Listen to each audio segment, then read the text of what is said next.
Bienvenidos a nuestro resumen de cada semana, donde le llevamos lo más destacado de ambas cámaras del Congreso de la Unión.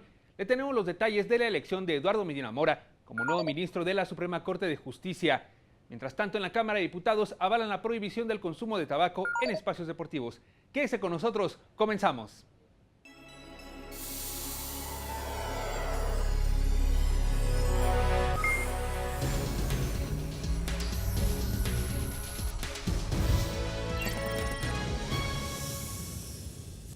El 19 de febrero, la Junta Directiva de la Comisión de Justicia aprobó y emitió un acuerdo de la Junta Directiva para establecer el procedimiento de la comparecencia y dictaminación de la terna presentada por el Ejecutivo Federal para la elección de ministro de la Suprema Corte de Justicia de la Nación.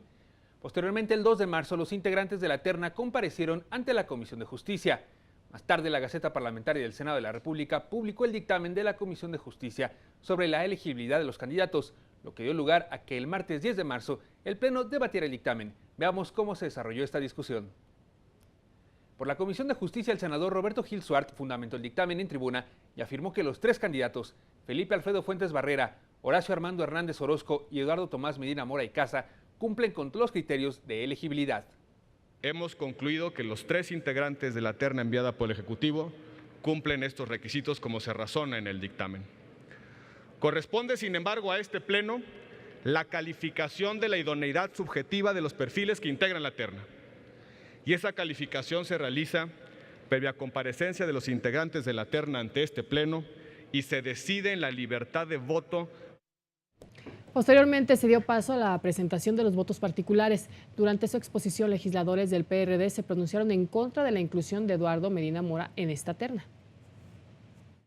Y por cuanto al argumento machista acerca del derecho de los hombres a ser padres, Medina Mora desconoce la diferencia entre lo que las personas pueden hacer y lo que tienen derecho a imponer a los demás o al Estado, así como el hecho de que las normas reformadas están destinadas a establecer el criterio que debe privar en casos de desacuerdo. Que ha sido sentenciado y resultado responsable de múltiples violaciones a los derechos humanos, comisión de faltas graves a la ley y a la Constitución. Algo fundamental, confesado por él mismo, es que no es buen abogado. Según el cable de Wikileaks 09 México 2759. Toda vez que el dictamen de la Comisión de Justicia se avaló en lo general por el Pleno, los votos particulares se dieron por desechados. Bueno, posteriormente los grupos parlamentarios del Partido del Trabajo y el de la Revolución Democrática presentaron mociones suspensivas, argumentando que la Comisión de Justicia no realizó el procedimiento acorde a derecho. La Comisión de Justicia no valoró en su dictamen ni los argumentos ni las más de 20,000 firmas que presentó la organización Change.org.com en contra de la designación de Medina Mora. La Comisión de Justicia no realizó consultas ni audiencias con expertos. Más de 51,000 firmas de la organización Change.org que han emprendido diversas personalidades. Nombro simplemente algunas de ellas: Alejandro Anaya Muñoz, Alejandro Madrazo Layuz, Catalina Pérez Correa, Jorge Javier Romero, Genaro Lozano, por mencionar algunas. Bueno, las mociones suspensivas no fueron aceptadas por el Pleno. En el apartado de posicionamientos de los grupos parlamentarios, le informó el coordinador del Partido del Trabajo, Manuel Bartlett Díaz. Se refirió a la candidatura de Eduardo Medina Mora. Esto es lo que dijo. Académicos, articulistas y columnistas, periodistas independientes del país, señalan que el licenciado Medina Mora es un policía que ha participado en actos de represión contra mexicanos: Atenco, Oaxaca, Michoacanazo, Las Truchas, Pasta de Conchas, la detención arbitraria de las indígenas Jacinta, Teresa y Alberta. Bueno, por su parte, el Partido Verde Ecologista de México afirmó que en la elección se actúa conforme a derecho, indicando que la designación del ministro debe ser en apego a la trayectoria e idoneidad y no en percepciones subjetivas. La calificación de idóneo, senadoras y senadores, se sustenta con elementos materialmente objetivos y no en simples opiniones. De ser así, los legisladores tomaríamos decisiones parciales que no beneficiarían a la democracia. El senador Luis Sánchez del PRD, durante el posicionamiento de su grupo parlamentario, también se refirió a la candidatura de Eduardo Medina Mora. Nos preocupa porque el Ejecutivo no prestigia al Poder Judicial al poner en la misma balanza a dos juristas con carrera judicial frente a un abogado cuya labor ha estado dirigida al ámbito de la seguridad pública. El senador Fernando Yunes Márquez, al posicionar por parte del Partido de Acción Nacional, indicó que los tres candidatos cumplen cabalmente con los requisitos de elegibilidad y realizó un reconocimiento a la trayectoria de los aspirantes. Sin duda, los tres son personas muy valiosas para México. Venir a esta tribuna a hablar solamente de uno de ellos es faltarle al respeto a los otros dos cuando aún están por comparecer ante este pleno. Los senadores de Acción Nacional no caeremos en ellos y a los tres les deseamos todo el éxito. Finalizando con los posicionamientos, el senador del PRI, Ernesto Gándara, señaló que el análisis realizado por la Comisión de Justicia fue un trabajo en apego al proceso establecido para determinar la idoneidad constitucional de los candidatos. En la fracción parlamentaria del PRI no estamos de acuerdo y no podemos aprobar que se juzgue a una persona por apreciaciones o suposiciones cuando la justicia ha abordado en los casos aludidos las causas y deslindado responsabilidades. Durante la discusión en lo general, 2 legisladores emitieron posicionamientos a favor, mientras que 8 lo hicieron en contra del dictamen de la Comisión de Justicia sobre la elegibilidad de la terna para ocupar el cargo de ministro de la Suprema Corte de Justicia de la Nación. Debemos tener presente qué candidato ha postulado que la vida del ser humano es el más elemental de todos los derechos, argumento estrictamente jurídico, exento de cualquier posición personal. Debemos tener presente qué candidato sabe y conoce el trabajo de la Suprema Corte de Justicia de la Nación. ¿Qué se le premia a Medina Mora?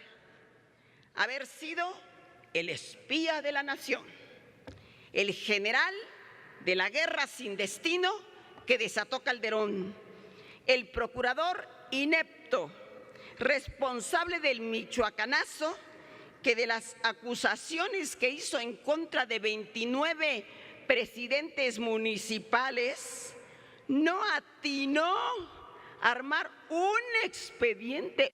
No nos descalifiquemos a nosotros mismos, no descalifiquemos a la Comisión de Justicia, no digamos que nuestro trabajo legislativo es una simulación, porque no es así. Puede gustarnos, puede no gustarnos, estamos de acuerdo con alguien o no. Profesionalismo, objetividad, imparcialidad, excelencia. Eso no cuenta.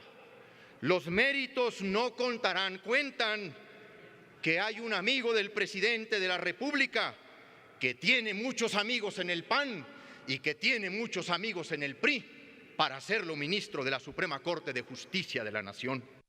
Ya que él proviene fundamentalmente de las áreas de inteligencia del Estado mexicano, cuyo interés fundamental es hacer prevalecer la institución pública que se materializa en el Estado, y la Corte no puede tener un representante de la razón del Estado.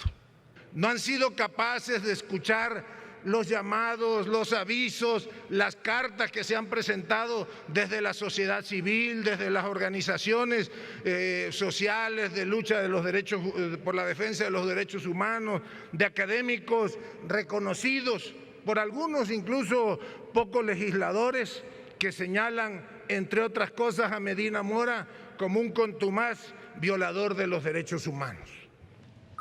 Tras aprobarse el dictamen sobre la elegibilidad, los candidatos a ocupar el cargo de ministro de la Suprema Corte de Justicia expusieron ante el Pleno la idoneidad de su candidatura. El primero en hacer uso de la palabra fue el ciudadano Felipe Alfredo Fuentes Barrera, quien expuso a través de sus 8 puntos su visión de integrar a la sociedad civil al trabajo de la Suprema Corte.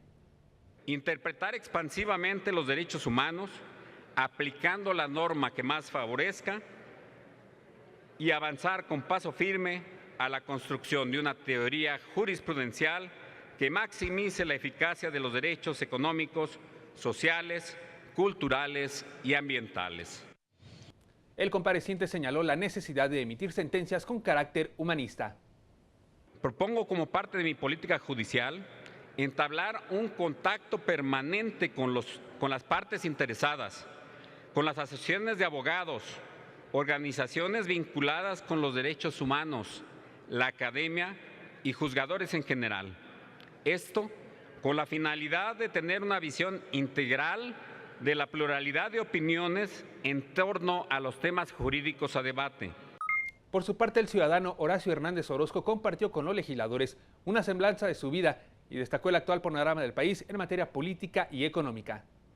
¿Qué es lo que pasa con este nuevo ministro? Ve el nuevo paradigma de los derechos humanos. La legitimidad del Estado es en función a los derechos humanos. La legitimidad democrática de un país es en función a los derechos humanos. Los derechos humanos se tienen que vivir, ser reales y no de blanco y negro. Su discurso estuvo basado en la búsqueda de la defensa de los derechos humanos. ¿Qué es lo que tiene que pasar? La universalidad tiene que ser real en los derechos humanos. Antes se hablaba del voto libre, pero el voto conforme a la Declaración Universal de los Derechos Humanos y del Ciudadano es para el hombre blanco propietario. No pensemos en grupos étnicos, no. Después el voto se le da a la mujer, pero no sigue siendo universal. Finalmente, como lo establecía la terna remitida por el Ejecutivo y el acuerdo avalado por el Pleno, el ciudadano Eduardo Tomás Medina Mora y Casa realizó su exposición en la cual aseguró estar abierto a las opiniones sobre su desempeño como funcionario público. Respecto de los asuntos más mencionados, como son las actuaciones de la Policía Federal en Atenco y Oaxaca, quiero recordar que las resoluciones de la Suprema Corte de Justicia de la Nación sobre la investigación que realizó en estos hechos no se me encontró responsable. En todos estos casos, mi actuación siempre ha sido sustentada en la buena fe y en el cumplimiento de la ley. Al presentar su programa de trabajo, destacó la necesidad de fortalecer el Estado de Derecho. Fortalecer la consistencia en el respeto a los precedentes judiciales, de forma que las resoluciones judiciales sean predecibles y que la ciudadanía tenga certidumbre en el ejercicio de sus derechos. 2. Reconfigurar los estándares judiciales para evaluar la constitucionalidad de los actos de gobierno y garantizar que ninguno esté fuera de la Constitución. Después de la exposición de los candidatos, senadoras y senadores procedieron a la votación por cédula para la elección de un ministro de la Suprema Corte de Justicia. Se entregaron 119 cédulas y se emitieron 118 votos, de los cuales 4 fueron para Felipe Alfredo Fuentes Barrera, 15 votos a favor de Horacio Hernández Orozco y 83 para Eduardo Medina Mora. En consecuencia, el ciudadano Eduardo Tomás Medina Mora y Casa reúne la mayoría constitucional de 2/3 de votos a favor.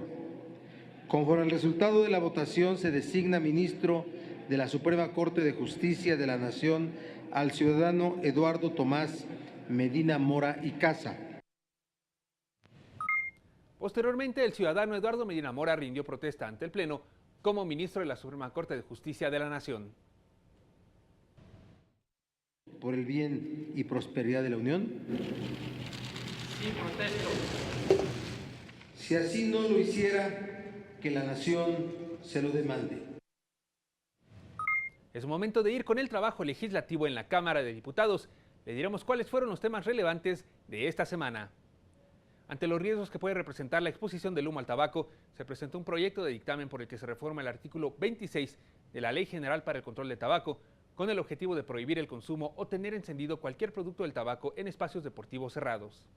Se protegerá la salud de las personas no fumadoras, y esto es muy importante, toda vez que dicha disposición estaría de acuerdo con el convenio marco que ha sido trabajado y ejecutado por la Organización Mundial de la Salud para proteger a las generaciones presentes y futuras contra las devastadoras consecuencias sanitarias.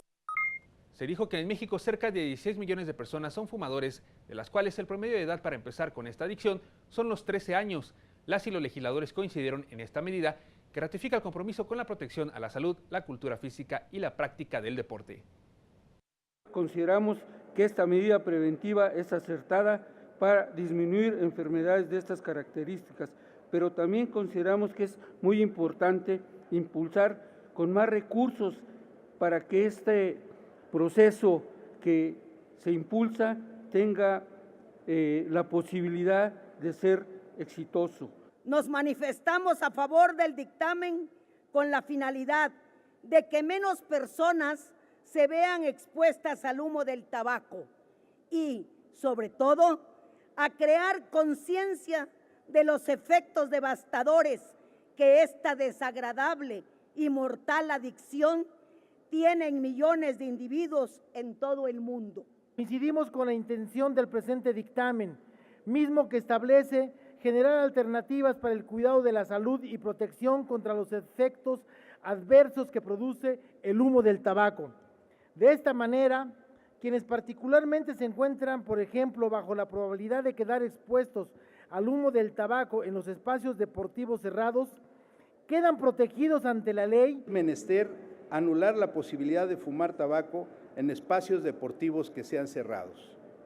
Al respecto, y el derecho a permanecer en lugares 100% libres de humo de tabaco, se deben de incluir a las instalaciones deportivas. Se pretende proteger la salud de las personas no fumadoras, toda vez que dicha disposición estaría acorde con lo establecido en el Convenio Marco para el Control del Tabaco de la Organización Mundial de la Salud.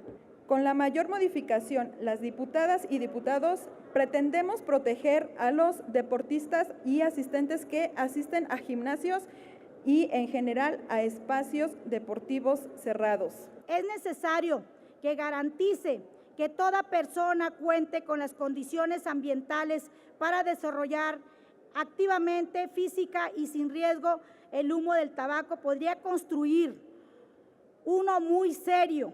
Vamos a prohibirlo, que nadie fume en un evento cerrado. Es verdaderamente una situación ilógica si estamos, como decíamos, promoviendo que el deporte es salud, pues el tabaquismo en un evento deportivo es verdaderamente abominable.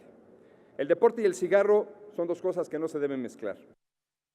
Tras la discusión en lo general, en donde el Partido Movimiento Ciudadano y el PRD se pronunciaron a favor del dictamen, se realizó la votación nominal en donde se emitieron 386 votos a favor, 1 en contra y 0 abstenciones, y pasó al Senado para sus efectos constitucionales.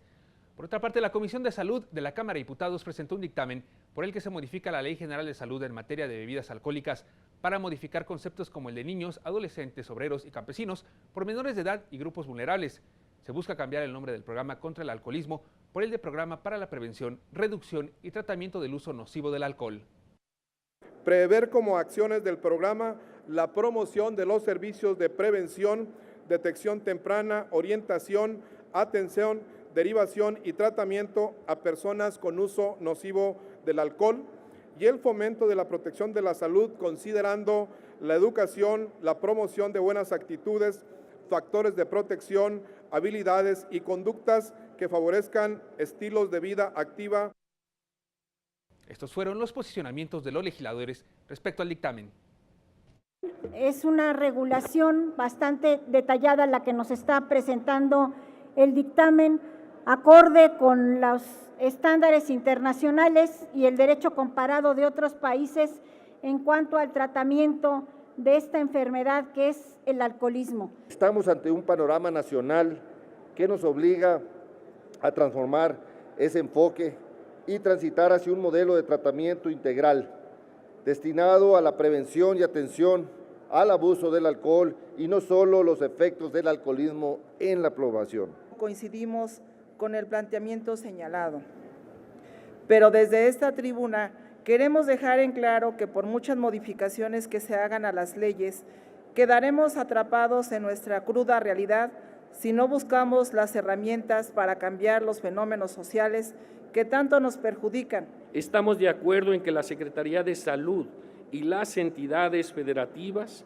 establezcan un programa eficaz, eficiente y cuantitativo que realmente prevenga e incida en la reducción del consumo del alcohol, especialmente a los jóvenes y niños. Se dará un enfoque integral a la atención y prevención del uso del mismo, aprovechando la infraestructura normativa y operativa ya existente en materia de salubridad general, desde una vigilancia epidemiológica, como acciones de prevención y de promoción de la salud, así también vigilancia y control sanitario.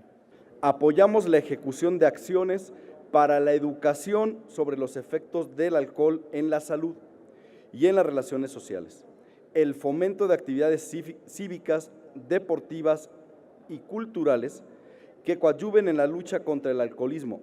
De que resulta imperante que los servicios de salud cambien su enfoque curativo por uno de carácter preventivo. Eso permitiría que los estados pudieran invertir los recursos para la salud de manera más eficiente y con mayor eficacia. Es un paso fundamental para empezar a fomentar a nivel nacional los métodos de prevención, así como el de llevar a cabo la protección de la salud de terceros y de la sociedad frente al uso nocivo del alcohol. Tras rechazar las propuestas de modificación, se abrió el tablero electrónico para recoger la votación del dictamen en sus términos. El resultado fue 365 votos en pro y 1 en contra. Se envió al Ejecutivo para su publicación en el Diario Oficial de la Federación. La actividad del Pleno del Senado de la República en esta semana a continuación. Este 10 de marzo, al término de la sesión, la Mesa Directiva del Senado de la República emitió la primera lectura del dictamen de las Comisiones Unidas de Justicia, de Seguridad Pública y de Estudios Legislativos, que contiene proyecto de decreto por el que se expide la ley para prevenir y sancionar los delitos cometidos en materia de hidrocarburos y por el que se reforman y adicionan el Código Federal de Procedimientos Penales, el Código Penal Federal y la Ley Federal contra la Delincuencia Organizada. El presidente de la Comisión de Seguridad Pública fundamentó el dictamen en tribuna, destacó el objetivo central de la nueva ley y las reformas al Código Penal. Se busca tener un instrumento eficaz que en primera instancia inhiba a los delincuentes a seguir delinquiendo, imponiendo penas muy superiores a las que establece el Código Penal Federal y que en caso de que se sigan insistiendo en su conducta reciban el castigo proporcional al daño que ocasionan.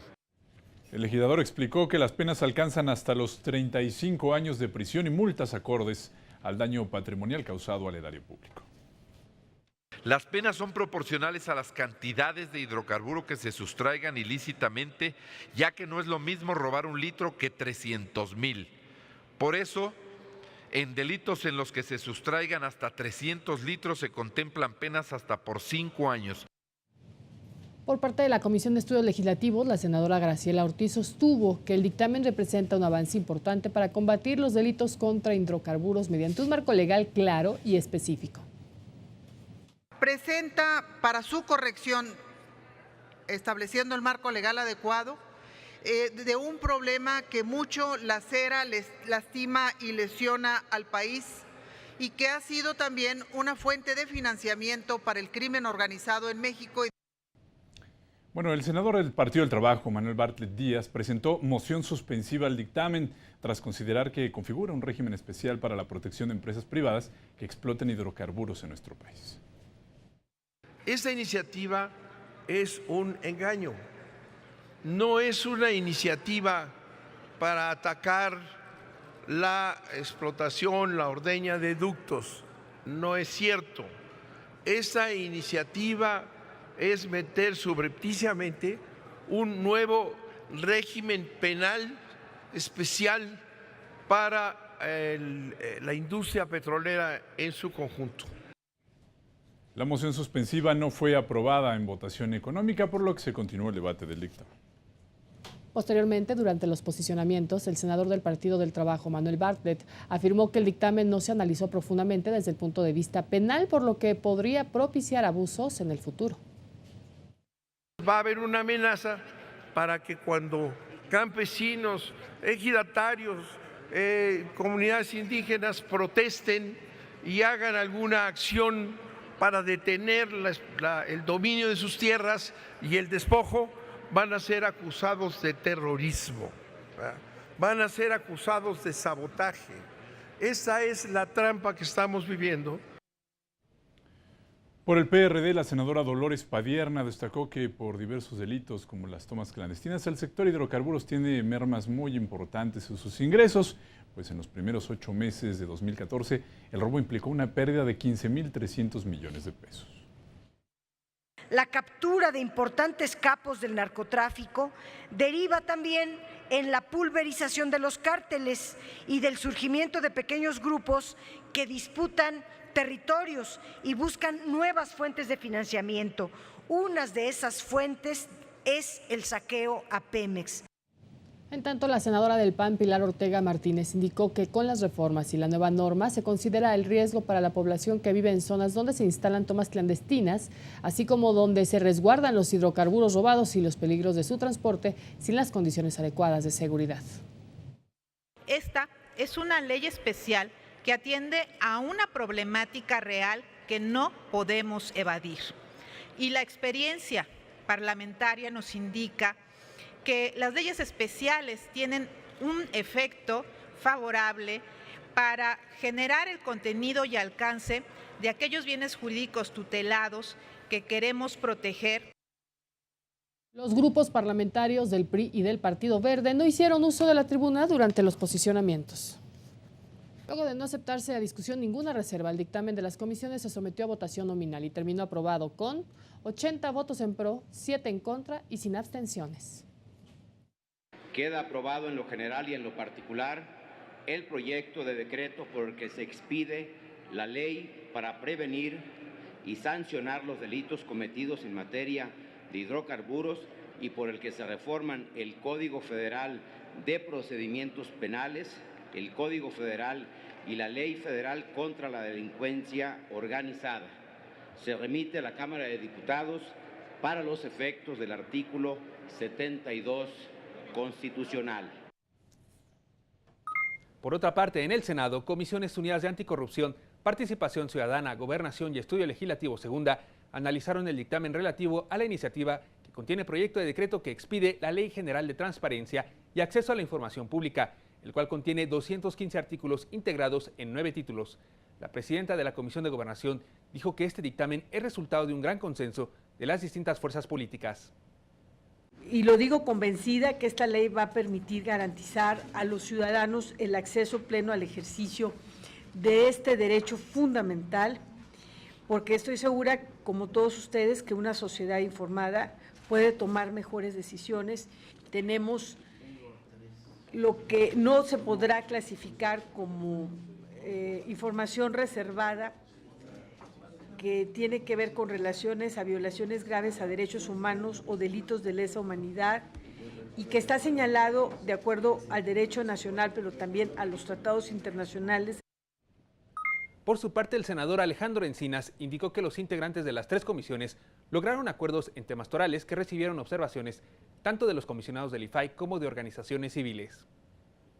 Estos temas que nos preocuparon de manera importante fueron superados, como la prueba de daño, que quedó en los términos de la iniciativa originalmente presentada.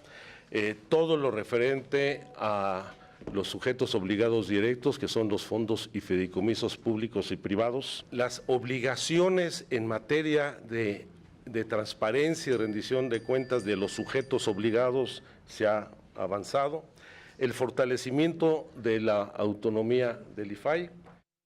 La senadora Angélica de la Peña expresó su preocupación respecto a la reserva del artículo 113, fracción 11, que se refiere a la vulneración de la conducción de los expedientes judiciales o de los procedimientos administrativos, lo cual podría contradecir lo establecido en el artículo 5. Porque puede ser una ventana en donde prevalezca la posibilidad de mantener una reserva cuando se trata de violaciones graves a los derechos humanos y que, así como está redactada, yo creo que eso lo podemos corregir simplemente enunciando que deberá tomarse con siempre que no se contraponga con lo que establece el artículo 5 de esta ley. El senador Javier Corral Jurado señaló que presentó diversas adiciones al dictamen, principalmente en materia de las obligaciones de transparencia de los senadores, indicando que en el dictamen no se encontraba la obligación específica que él propuso. Dije que debíamos hacer un esfuerzo por ir al detalle de las obligaciones de transparencia, que había que ser específicos, porque en la generalidad de las redacciones o en la ambigüedad de esta es donde siempre se anida el pretexto de la opacidad. Al final, el senador Omar Fayad Meneses afirmó que la redacción de la iniciativa dejó satisfechos a los legisladores y destacó los consensos, además de que dijo, se incluyeron las opiniones de la sociedad civil y organismos ciudadanos. Encontramos sin duda los principios las bases generales, los procedimientos que garantizan el derecho de transparencia y acceso a la información. Me parece que este producto es lo que más se acerca a la caja de cristal con la que los ciudadanos quieren mirar al interior de los organismos públicos. Luego de la discusión, los integrantes de las Comisiones Unidas de Anticorrupción, Participación Ciudadana, Gobernación y Estudios Legislativos, la segunda, aprobaron por unanimidad en lo general con 17 votos la Ley General de Transparencia y Acceso a la Información Pública, que será enviada a la mesa directiva para su turno y proceso en el Pleno. Ya recordemos que fue dada la primera lectura. Con la solicitud que hemos hecho ha quedado así. Me han informado por parte de los coordinadores parlamentarios que el día de hoy queda inscrita de primera lectura para que la votación sea la próxima semana. Muchas gracias por acompañarnos en una emisión más de Esta Semana en el Congreso. Les recuerdo que para mantenerse informado día tras día, puede visitarnos en nuestras redes sociales. Estamos presentes en Facebook, en Twitter y en YouTube. Hasta la próxima.